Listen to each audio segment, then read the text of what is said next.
So dear friends, आज हम लोग एक नया टॉपिक चालू करेंगे, accounts of non trading institutions और नॉट प्रॉफिट मेकिंग इंस्टीट्यूशंस, है ना।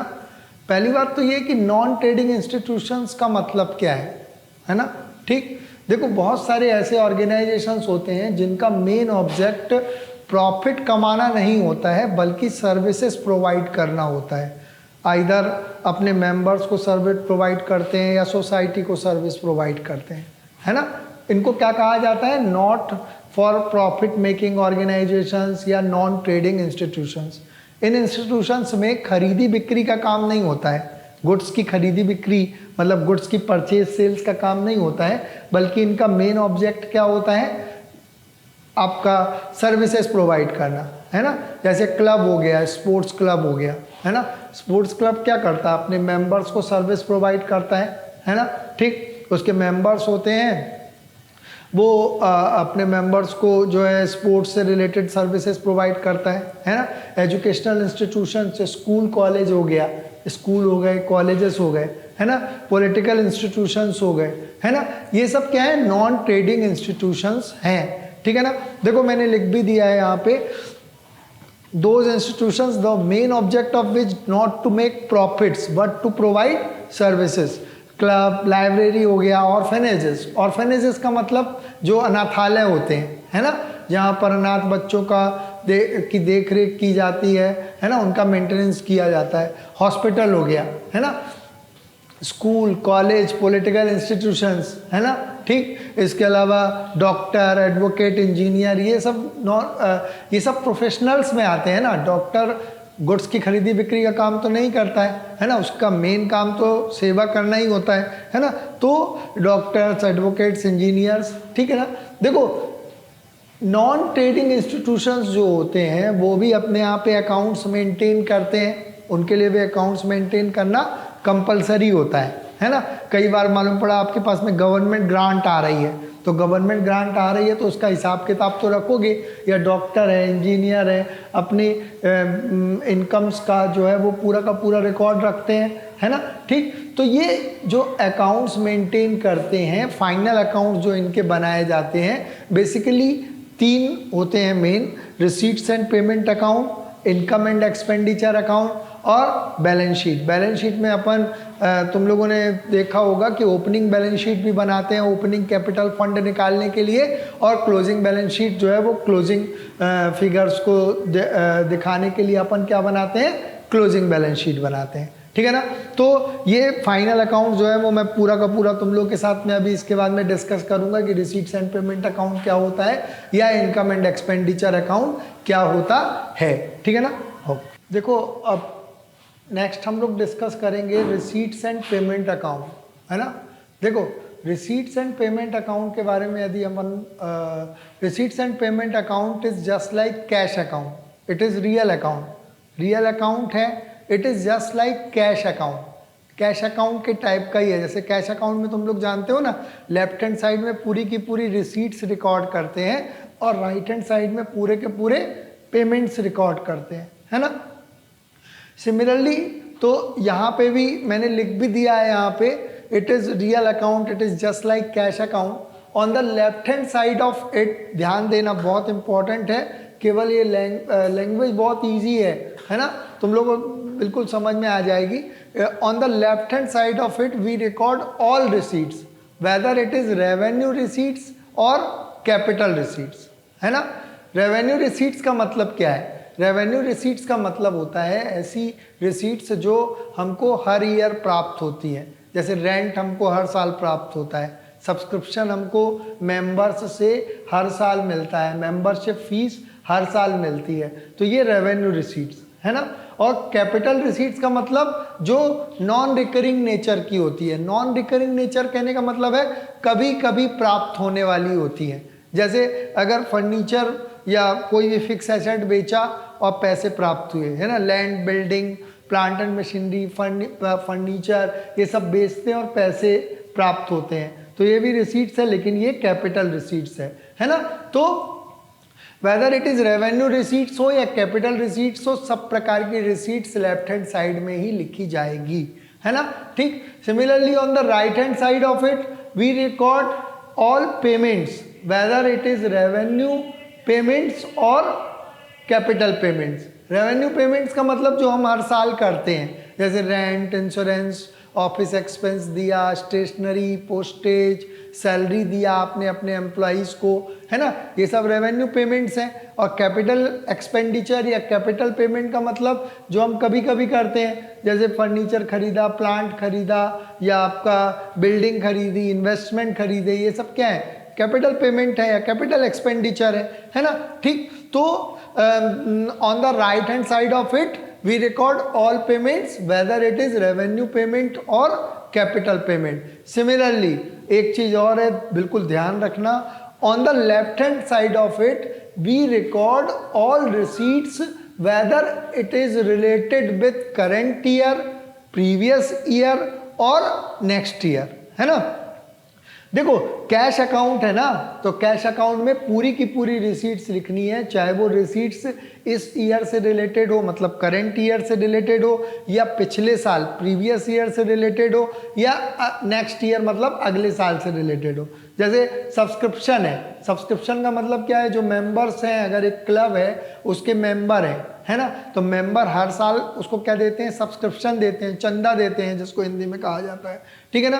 तो हो सकता है कुछ मेंबर ऐसे हों जिन्होंने पिछले साल का सब्सक्रिप्शन इस ईयर दिया हो, है ना, और कुछ मेंबर ऐसे हों जिनने एडवांस सब्सक्रिप्शन दे दिया हो। एडवांस का मतलब नेक्स्ट ईयर का सब्सक्रिप्शन भी इसी ईयर में दे दिया, ठीक है ना। तो सब प्रकार के सब्सक्रिप्शन को लिखा जाएगा whether it is related with current year, next year या प्रीवियस ईयर, है ना। तो यही मैंने लिखा हुआ है कि on the left hand side of it we record all receipts whether it is related with current year, previous year और next year, and on the right hand side of it we record all payments whether it is related with current year, previous year और next year. ये year लिखा हुआ है, Y are मतलब year, है ना। ठीक, तो राइट हैंड साइड में भी पूरे के पूरे पेमेंट्स लिखे जाएंगे, चाहे वो पेमेंट्स इस साल मतलब करंट ईयर से रिलेटेड हो, या प्रीवियस ईयर से रिलेटेड हो, या नेक्स्ट ईयर से। क्योंकि भैया सीधी सी बात है, रिसीट्स एंड पेमेंट अकाउंट का मतलब कैश कितना आया और कैश कितना गया, ठीक है ना। देखो मैंने एक फॉर्मेट भी लिख दिया रिसीट्स एंड पेमेंट अकाउंट का। ओपनिंग बैलेंस लिखेंगे अपन कैश इन हैंड और कैश एट बैंक का, ठीक है ना। उसके बाद में देखो रिसीट, सब्सक्रिप्शन। देखो मैं तुम लोगों को पहले भी बता चुका हूं कि नॉन ट्रेडिंग इंस्टीट्यूशंस को भी इनकम होगी, रिसीट्स होंगी, तभी तो वो खर्च करेगा ना, पेमेंट्स करेगा। लेकिन इनकी रिसीट्स अलग टाइप की होती है। यहाँ पे गुड्स की खरीदी बिक्री तो हो नहीं रही है, परचेज सेल तो हो नहीं रही कि गुड्स बेचा तो पैसे आए, है ना।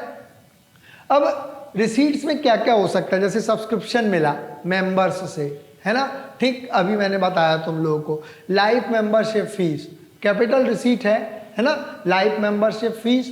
तो लाइफ मेंबरशिप फीस भी लेकिन आएगी तो receipt side. Life membership fees का मतलब पूरी जिंदगी का आप क्लब का मेंबर सदस्य बन जाइए, है ना, लाइफ मेंबरशिप फीस इकट्ठी दे दीजिए। या हर साल मेंबरशिप रिन्यू होती है कई बार, तो उनसे क्या मिलती है, मेंबरशिप फीस, ये रेवेन्यू रिसीट हुई, है ना।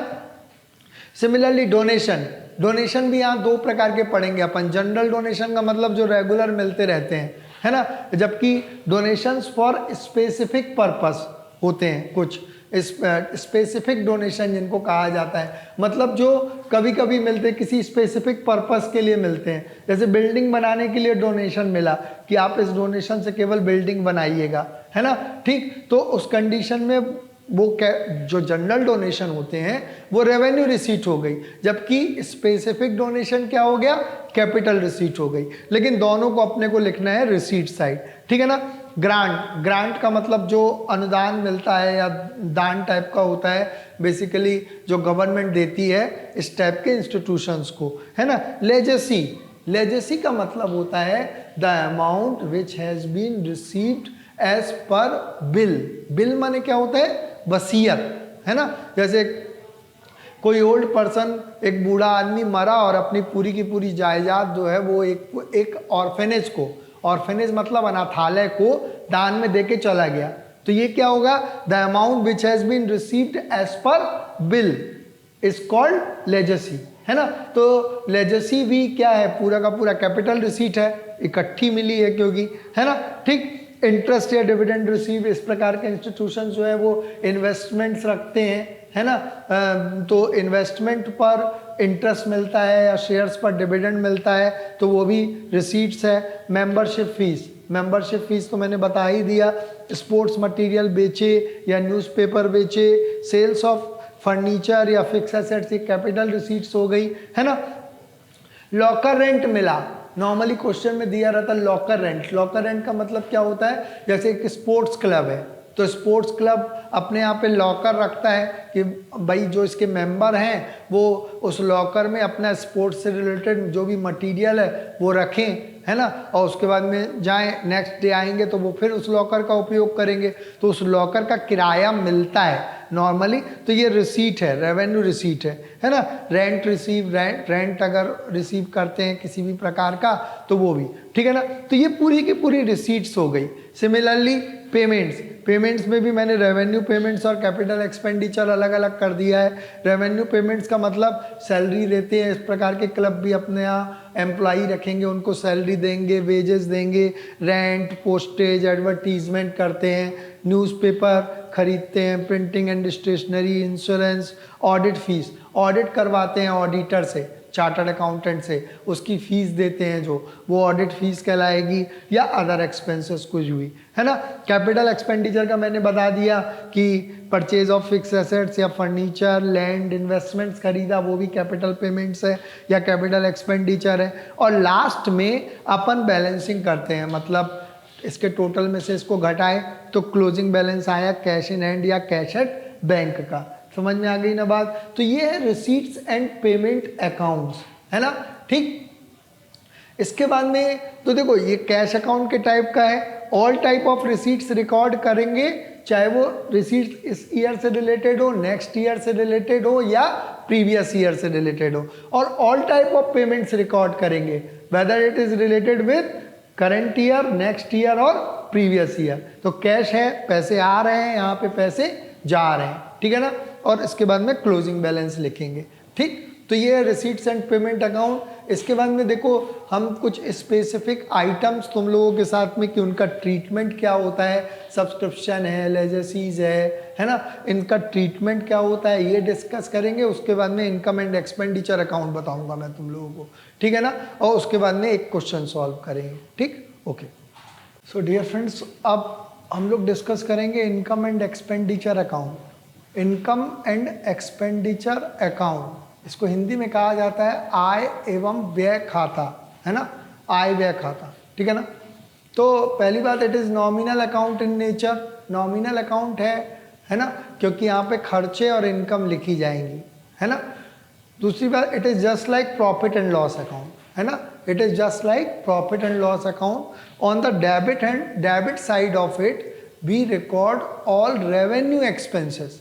रेवेन्यू एक्सपेंसेस का मतलब क्या है, ऐसे एक्सपेंसेस जो केवल करंट ईयर से रिलेटेड हों, है ना।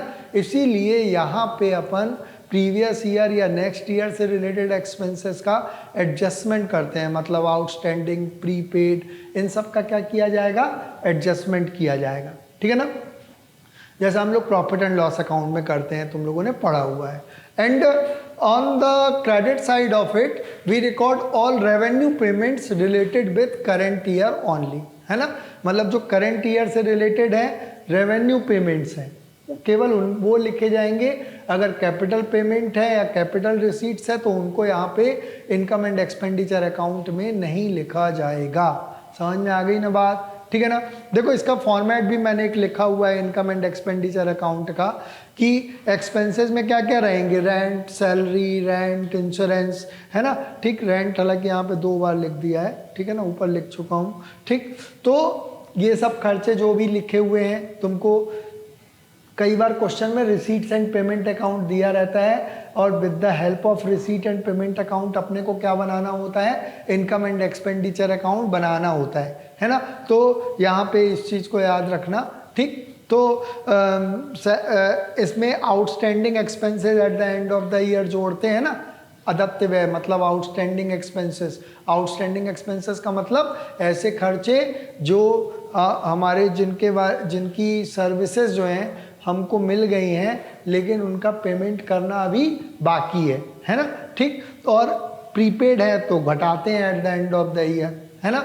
कई बार क्वेश्चन में अगर outstanding at the beginning of the year दिया है, मतलब ईयर के शुरुआत में दिया है तो उसको लेस करेंगे, और prepaid at the beginning of the year दिया है तो जोड़ेंगे, ठीक है ना। उसको मैंने यहाँ पे लिखा हुआ नहीं है, ठीक है ना। तो ये हम लोग जैसे प्रॉफिट एंड लॉस अकाउंट में एडजस्टमेंट करते हैं, बिल्कुल वैसा ही है ना। Depreciation on fix assets, fix assets का डेप्रिसिएशन लिखेंगे यहाँ पे, क्वेश्चन में नीचे लिखा हुआ रहेगा कि 10% डेप्रिसिएशन लगना है या 20% लगना है, तो वो निकाल के लिखेंगे, ठीक। Loss on sales of assets, ठीक है ना। Telephone expense, newspaper, advertisement, postage, stationery, electricity या अदर एक्सपेंसेस जो भी हैं, पूरे के पूरे खर्चे रेवेन्यू एक्सपेंस केवल यहाँ पे लिखेंगे, ठीक है ना। इसी प्रकार से इनकम्स में सब्सक्रिप्शंस में इसके बाद में तुम लोगों को अलग से बताऊंगा स्पेसिफिक आइटम्स में कि सब्सक्रिप्शन का ट्रीटमेंट किस प्रकार से किया जाता है, ठीक है ना। सब्सक्रिप्शन जो भी मिला है मेंबर्स से करंट ईयर का यहाँ पे लिखेंगे, है ना, ठीक। लॉकर रेंट, है ना, मैंने बताया था अभी locker rent, sales of old newspapers, ठीक है ना। डोनेशन, अगर जनरल डोनेशन मिलता है तो यहाँ पे लिखा जाएगा, अगर स्पेसिफिक डोनेशन है तो उसको बैलेंस शीट में लिखते हैं लायबिलिटी साइड, ठीक है ना। एंट्रेंस फीस, है ना, एंट्रेंस फीस को भी नॉर्मली अपन अगर क्वेश्चन में कुछ नहीं दिया है तो जनरल एंट्रेंस फीस ही मानते हैं, तो उसको इनकम में ही लिखते हैं। मेंबरशिप फीस है, चैरिटी अगर मिली है ना, profit on sales of assets है, ठीक। इंटरेस्ट या डिविडेंड रिसीव हुआ है, इन सबको अपन ने यहाँ पे लिख लिया। इसके बाद में इसके टोटल में से इसको घटाया, जैसे प्रॉफिट निकालते हैं या लॉस निकालते हैं तो प्रॉफिट को यहाँ पे लिखा जाता है। यहाँ पे प्रॉफिट को क्या कहा जाएगा, surplus. This will be your balancing figure. ये क्या है, बैलेंसिंग फिगर भी है, सरप्लस, है ना। सरप्लस का मतलब क्या हो गया, सरप्लस का मतलब हो गया excess of incomes over expenditure. Income का एक्सेस है ना खर्च के ऊपर, है ना, इसको क्या लिखा जाता है, excess of incomes over expenditure, ठीक है ना, ये सरप्लस। और अगर डेबिट बैलेंस बढ़ा है क्रेडिट साइड से, डेबिट साइड बढ़ा है क्रेडिट साइड से, तो यहाँ पे क्या आएगा, डेफिसिट। क्या कहा जाएगा, डेफिसिट, ठीक है ना। आपका excess of expenditure over income, समझ में आ गई ना बात। तो ऐसे लिखा जाएगा, सरप्लस माने प्रॉफिट, डेफिसिट माने लॉस, ठीक है ना। इसको हिंदी में आधिक्य कहा जाता है और डेफिसिट को हिंदी में कमी कहा जाता है, ठीक है ना। तो इस प्रकार से इनकम एंड एक्सपेंडिचर अकाउंट ये पूरा का पूरा बना लोगे तुम लोग, ठीक है ना। इसके बाद में हम कुछ स्पेसिफिक आइटम्स तुम्हारे साथ में डिस्कस करेंगे, ठीक। देखो सब्सक्रिप्शन पहला इंपॉर्टेंट आइटम है, हर क्वेश्चन में रहेगा लगभग। सब्सक्रिप्शन, सब्सक्रिप्शन का मतलब इसको हिंदी में कहा जाता है चंदा। चंदा का मतलब क्या हो गया, जैसे अगर एक क्लब है ना, और उस क्लब में सपोज दैट 500 मेंबर्स हैं और हर मेंबर 10 रुपये के हिसाब से तुमको साल में सब्सक्रिप्शन देता है, तो साल भर में कायदे से कितना सब्सक्रिप्शन मिलना चाहिए, 5000 रुपीज़ मिलना चाहिए ना। 500 इंटू 10, 5000 रुपीज़ मिलना चाहिए, है ना। और इसको इनकम में दिखाना चाहिए। लेकिन ऐसा हो सकता है कि कुछ मेंबर उनमें से ऐसे हो सकते हैं जिन्होंने कि इस साल सब्सक्रिप्शन नहीं दिया, बोला अगले साल दे देंगे।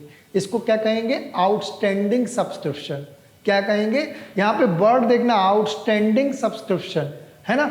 सब्सक्रिप्शन तो इनकम है क्लब के लिए, इनकम है ना, ठीक। तो यहाँ पे अपन कैलकुलेशन करेंगे, calculation of subscription credited in income and expenditure account. Income and expenditure account में तुमको मालूम है कि केवल करंट ईयर से रिलेटेड जो रेवेन्यू सब्सक्रिप्शन है वो लिखना है अपने को, है ना। तो यहाँ पे सब्सक्रिप्शन रिसीव्ड में outstanding subscription at the end of the year जोड़ा जाएगा, है ना। सपोज दैट मैंने क्या कहा, 500 मेंबर हैं, 10 रुपये के हिसाब से सब्सक्रिप्शन देते हैं, है ना। उसमें से 480 मेंबर्स ने सब्सक्रिप्शन दे दिया, है ना। तो बाकी के 20 मेंबर्स बचे ना, उनका सब्सक्रिप्शन भी तो इसी साल की इनकम है, तो आउटस्टैंडिंग सब्सक्रिप्शन कहलाएगा at the end of the year. उसको 20 मेंबर्स का सब्सक्रिप्शन अपन क्या करेंगे, ऐड करेंगे। समझ में आई ना बात, ठीक। और इसको देखो बैलेंस शीट में कहाँ लिखा जाएगा, देखो इन क्वेश्चंस में जब अपन लॉन्ग क्वेश्चंस करेंगे तो उसमें अपन एक ओपनिंग बैलेंस शीट भी बनाएंगे और एक क्लोजिंग बैलेंस शीट भी बनाएंगे, है ना, ठीक। तो outstanding subscription at the end of the year को क्लोजिंग बैलेंस शीट में लिखा जाएगा एसेट साइड। आउटस्टैंडिंग वर्ड देख के अपन लायबिलिटी साइड नहीं लिखेंगे क्योंकि एक प्रकार से अक्रूड इनकम है, तो एसेट साइड लिखा जाएगा क्योंकि 20 मेंबर्स अभी हमको सब्सक्रिप्शन देंगे इस साल से रिलेटेड, तो एक प्रकार से ये हमारे लिए अक्रूड इनकम है ना, उपार्जित आय है, तो इसको अपन बैलेंस शीट में एसेट साइड लिखेंगे, ठीक है ना। और outstanding subscription at the beginning of the year less कर दिया जाएगा, है ना, स्टार्टिंग में अगर कुछ मेंबर्स जो हैं, ठीक।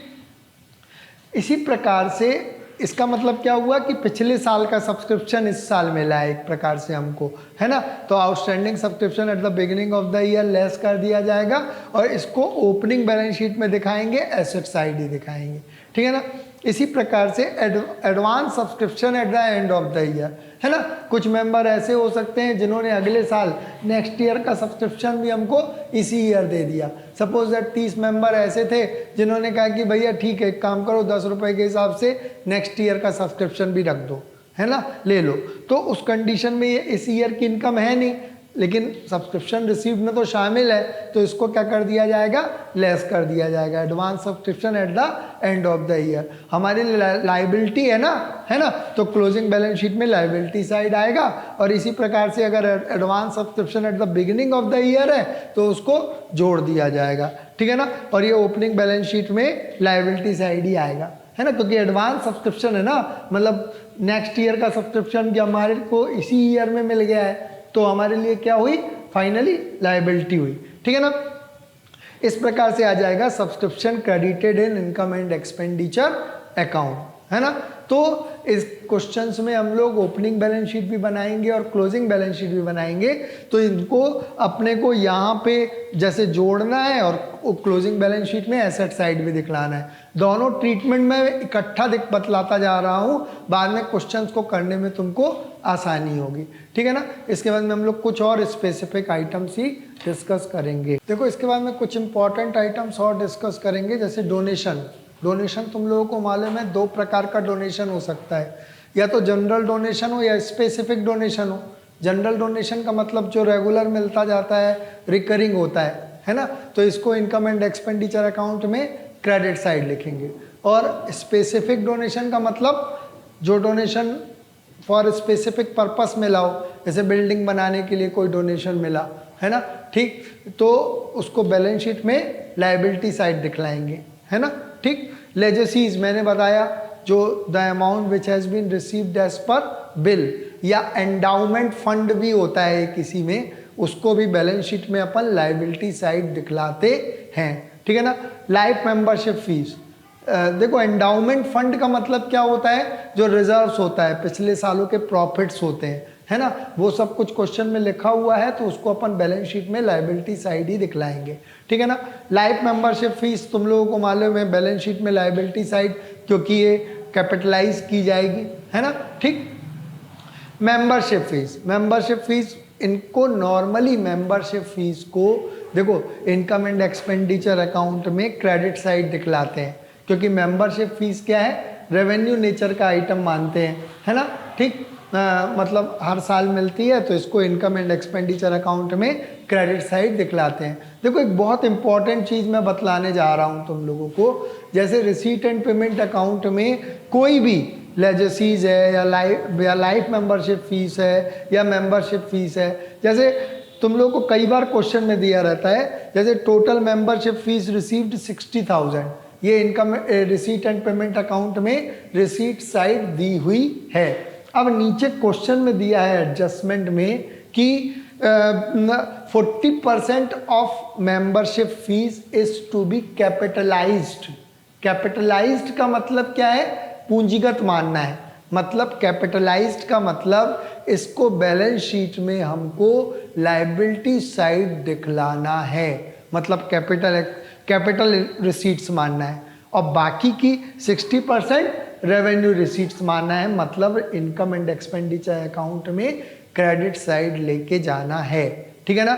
ये किसी किसी भी आइटम से रिलेटेड हो सकता है, लाइफ मेंबरशिप फीस से रिलेटेड हो सकता है, लेजेसीज से या डोनेशंस से।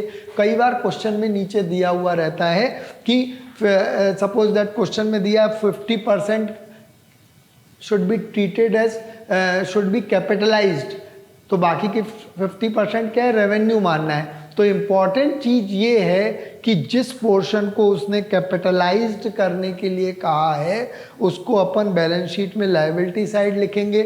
जैसे 60,000 का 40% 24,000 हुआ, इसको अपन बैलेंस शीट में लायबिलिटी साइड लिखेंगे क्लोजिंग बैलेंस शीट में। और जितना भी बाकी का पोर्शन है ना, उसको अपन रेवेन्यू मानेंगे। रेवेन्यू मानेंगे मतलब इनकम एंड एक्सपेंडिचर अकाउंट में क्रेडिट साइड लिखेंगे। समझ में आ गई ना बात? तो ऐसा कई बार नीचे क्वेश्चन में दिया हुआ है। और अगर क्वेश्चन साइलेंट है तो मेंबरशिप फीस को इनकम एंड एक्सपेंडिचर अकाउंट में क्रेडिट साइड ले जाना है। अगर क्वेश्चन साइलेंट है तो लेजेसीज है या एंडाउमेंट फंड है, इसको अपन बैलेंस शीट में लायबिलिटी साइड ले जाएंगे, है ना।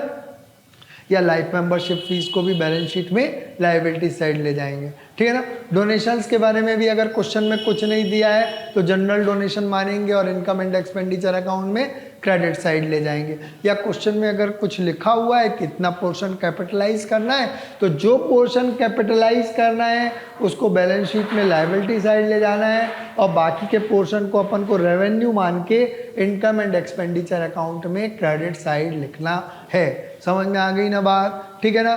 इसके बाद में अब मैं तुम लोगों को इससे रिलेटेड एक क्वेश्चन बताऊंगा, उसमें तुम लोगों को रिसीट्स एंड पेमेंट अकाउंट दिया रहेगा और कुछ एडिशनल इन्फॉर्मेशन दी रहेंगी और अपने को एक इनकम एंड एक्सपेंडिचर अकाउंट बनाना रहेगा, ठीक है ना। देखो अब इसके बाद में हम लोग डिस्कस कर रहे हैं इनकम एंड एक्सपेंडिचर अकाउंट के से रिलेटेड एक क्वेश्चन, है ना। देखो एक क्वेश्चन मैं इसीलिए लेता हूँ जैसे तुम लोग को एडजस्टमेंट्स वगैरह कैसे इनकॉर्पोरेट करते हैं ये सब समझ में आए, है ना।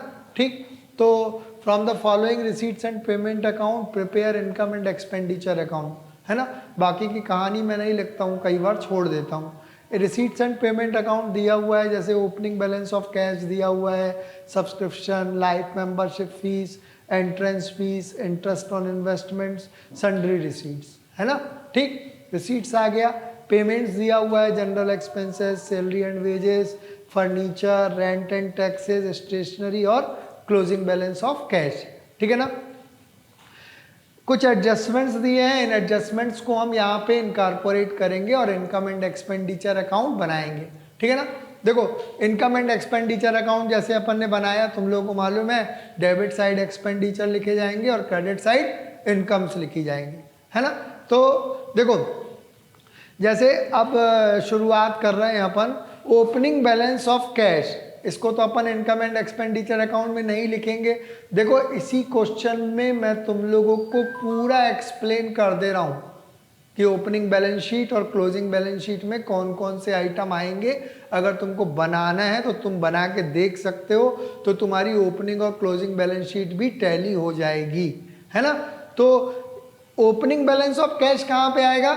ओपनिंग बैलेंस शीट में आएगा, है ना। ठीक, एसेट साइड, उसको यहाँ पे अपने को नहीं लिखना है। सब्सक्रिप्शन 652, है ना। तो देखो सब्सक्रिप्शन अपन ने लिखा 652 इनकम साइड, है ना। और नीचे एडजस्टमेंट्स में सब्सक्रिप्शन ₹120 आउटस्टैंडिंग, ये at the end of the year है ना। तो आउटस्टैंडिंग सब्सक्रिप्शन अपन ने जोड़ दिया ₹120, है ना, 772 लिख दिया। ठीक, साथ में इसका देखो ये एडजस्टमेंट्स के मैं दूसरे ट्रीटमेंट भी तुमको बताते जा रहा हूं, है ना। सब्सक्रिप्शन ₹120 आउटस्टैंडिंग, ये क्लोजिंग आउटस्टैंडिंग सब्सक्रिप्शन है, तो क्लोजिंग बैलेंस शीट में जाएगा कहाँ पे? Asset side. किस साइड जाएगा? Asset side. ध्यान रखना, अगर बनाना है तो क्लोजिंग बैलेंस शीट बना लेना। ठीक, अब नेक्स्ट है लाइफ मेंबरशिप फीस है। लाइफ मेंबरशिप फीस के बारे में नीचे कुछ भी नहीं लिखा हुआ है, तो इसको अपन कहाँ लिखेंगे? क्लोजिंग बैलेंस शीट में लायबिलिटी साइड लिखेंगे।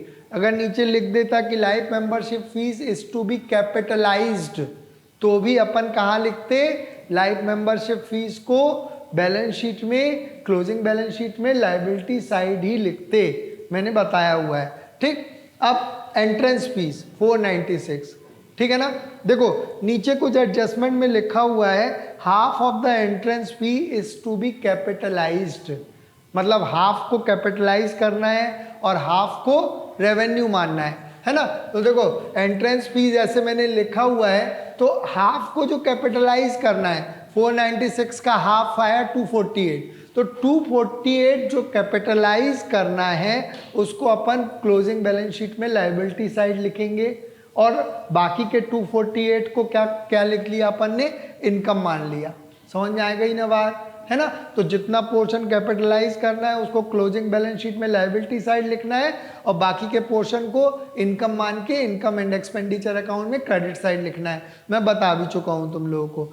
Interest on investment 57 rupees income में आया, साथ में नीचे एक एडजस्टमेंट लिखा हुआ है, अक्रूड इंटरेस्ट ऑन इन्वेस्टमेंट ₹19, तो अक्रूड इंटरेस्ट ऑन इन्वेस्टमेंट को अपन ने यहाँ पे प्लस कर दिया क्योंकि अर्नड इंटरेस्ट है ना, और साथ में ये क्लोजिंग बैलेंस शीट में किस साइड जाएगा, एसेट साइड जाएगा, ध्यान रखना है। सॉरी हाँ, अक्रूड इंटरेस्ट है ना, अर्नड इंटरेस्ट है, तो इसको बैलेंस शीट में अपन क्लोजिंग बैलेंस शीट में एसेट साइड भी कितना 19 रुपीज लिखेंगे, केवल एडजस्टमेंट के फिगर लिखेंगे बैलेंस शीट में, ये नहीं कि पूरा 76 लिख दो। समझ में आ गई ना बात। तो यहाँ पे 57 प्लस 19 किया 76 आया, ठीक। सन्ड्री रिसीट्स तो 32 रुपीज लिखा ही है ना, ठीक। अब खर्च साइड जाते हैं, जनरल एक्सपेंसेस 216 और इसमें लिखा हुआ है जनरल एक्सपेंसेस 125 इज आउटस्टैंडिंग, तो अपन ने आउटस्टैंडिंग एक्सपेंस यहाँ पे जोड़ दिया, है ना। और क्लोजिंग बैलेंस शीट में किस साइड जाएगा ये फिगर, लायबिलिटी साइड जाएगा, क्योंकि एक्सपेंस है ना ये, तो outstanding expenses closing balance sheet में लायबिलिटी साइड जाते हैं। मैं हाथ के हाथ बताता जा रहा हूँ, तुम लोग बना लेना क्लोजिंग बैलेंस शीट, ठीक। तो 125 rupees, salary and wages 220 rupees, ऐसा कैसा अपन ने लिख दिया। फर्नीचर तो आएगा नहीं यहाँ पे, है ना। फर्नीचर को अपन लिखेंगे बैलेंस शीट में एसेट साइड, और उसमें से डेप्रिसिएशन ₹50 रुपीज़ है, यहाँ पे आएगा debit side, depreciation on furniture.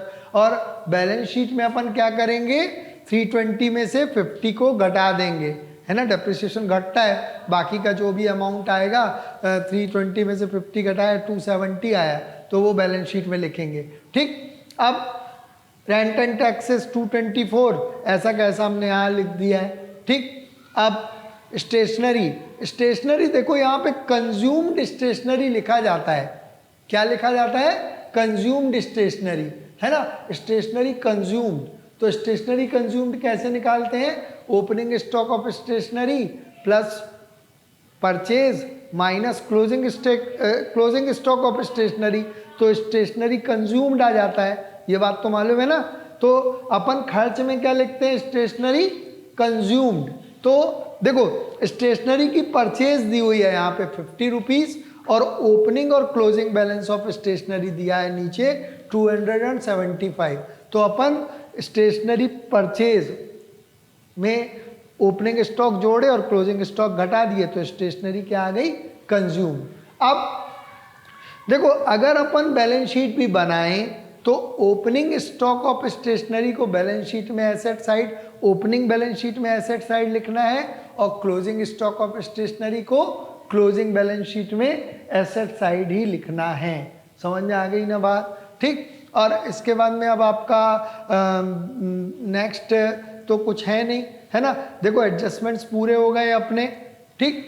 अब इसके बाद में अब अपन इसका टोटल किए तो 1128 आया, 1128 में से इन सबको घटा दिए, लेस कर दिए, तो यहाँ पे सरप्लस आ गया, excess of incomes over expenditure, balancing figure भी लिख दिया है मैंने 118 रुपीज़।